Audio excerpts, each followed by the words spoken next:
Добрый вечер. 22 марта в Гагаузии состоятся башканские выборы. Автономия кипит в предвыборной гонке. Именно об этом мы поговорим сегодня с нашими гостями, господином Корнелом Чуря, экспертом Идис Витору. Добрый вечер. Добрый вечер. И господином Николаем Панфилом, секретарь гражданской коалиции за честные и свободные выборы. Добрый вечер. Наш диалог сегодня пройдет в формате телемоста. Моя коллега Елизавета пригласила кандидатов на пост башкана. Сейчас я им предоставлю слово, затем мы вернемся в нашу студию и обсудим дальше этот вопрос. Здравствуйте, Диана. Я приветствую участников Центральной студии и участников сегодняшней дискуссии. Предлагаю провести наши дебаты в формате диалога.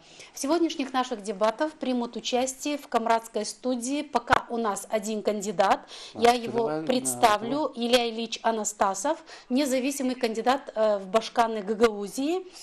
И представлю, как у нас будут проходить дебаты.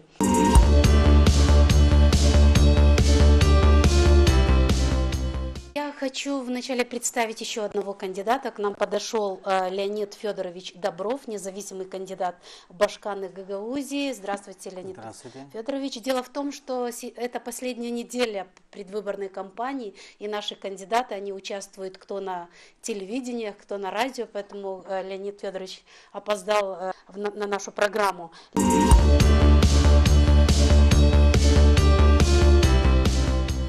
Илья Ильич, представьте, пожалуйста, ваши основные тезисы. Основные тезисы – это борьба с бедностью, которая очень серьезно наступает к нам, то есть это открытие рабочих мест.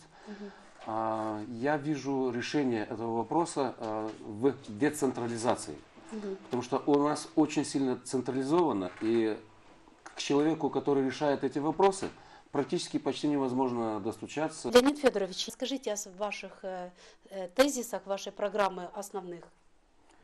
Ну, даже если я их все перечислю, самые главные. Они в сути не изменят. Самое главное – федерализация Молдовы, децентрализация не только власти, но и денег, признание центральными властями Молдовы, результатов референдума от 2 февраля 2014 года.